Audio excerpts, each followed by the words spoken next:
খুবই ভালো, চমৎকার। আমি এক কথায় বলবো চমৎকার। সে কাজ করছে, আরও সামনে ভালো সুন্দর সুন্দর ছবিতে কাজ করবে, এইটি আমি প্রত্যাশা করি। এবার অনেকদিন পর শাকিব খানের প্রশংসা করলেন শাকিল খান।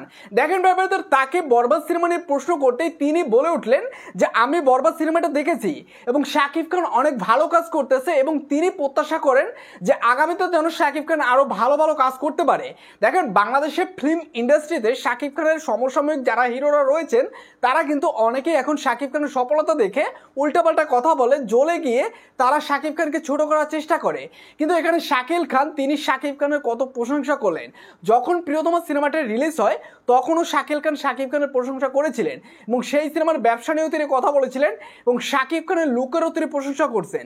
কিন্তু বরবাদ সিনেমা তিনি হলে গিয়ে দেখার পর এখন আবারও বলতেছে শাকিব খানের সিনেমাটা ভালো হয়েছে এবং শাকিব খানের জন্য শুভকামনা রবে শাকিব খান যেন আগামীতে আরও ভালো সিনেমা করতে পারে। দেখেন ব্যাপারটা, শাকিব খানকে নিয়ে যে কথাগুলো বলেছেন সেটা দেখার পর আমার মনে হয় বাংলাদেশ ফিল্ম ইন্ডাস্ট্রির অনেক হিরোদের এবং অনেক অভিনেতাদের অনেক কিছু শেখা উচিত। দেখেন, শাকিব খানকে নিয়ে চলচ্চিত্র ইন্ডাস্ট্রিতে বেশ কিছু হিরো রয়েছেন, যেমন ইলিয়াস কাঞ্চন, রুবেল, আলেকজান্ডার বো, এরা কিন্তু বরাবরই বলে থাকেন যে শাকিব খান মেগা স্টার, এত বড় সুপারস্টার, তাহলে কেন সিনেমা হলগুলো কমে গেল? কিন্তু এই শাকিল খান তিনি কখনোই শাকিব খানকে নিয়ে এই কথাটা বলেন না যে সে মেগা স্টার, তাহলে কেন হল কমে গেল।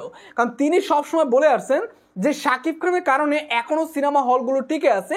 যে কয়টা সিনেমা হলে আছে না কেন সেগুলো কিন্তু শাকিব খানের জন্যই এখনো চলে। তো সেই কথাটা কেউই বলে না যে একজন হিরোই বর্তমান সময়ে এসে শুধু শাকিব খানেই তিনি সিনেমা হল টিকিয়ে রাখছে। অন্য অন্য হিরোদের সিনেমা কিন্তু তেমন একটা চলে না। শুধু শাকিব খানের সিনেমা দেখার জন্য যে সিনেমা হলগুলো বন্ধ ছিল সেই সিনেমা হলগুলো খুলে ফেলতেছে হল মালিকরা। এই কথাটা কেউ উল্লেখ করে না, শুধু শাকিব খানের উপর দোষ চাপিয়ে দেয় যে শাকিব খানের জন্য সিনেমা হল কমে গেছে, শাকিব খান মেগা স্টার না। দেখেন ব্যাপারে শাকিল খান যে কথাটা বলছে সেটা ব্যক্তিগতভাবে আমার কাছে বেশ ভালোই লাগছে। শাকিব খানের ভালো কাজের তিনি সবসময় প্রশংসা করে আসছেন। তো ভাইবারদা, শাকিল খান যে কথাটা বললো যে শাকিব খান আরও ভালো কাজ করুক, আমরা দেখতে চাই ভালো কাজ, এই বিষয়ে কি বলবেন? অবশ্যই কমেন্ট করে জানিয়ে দেবেন।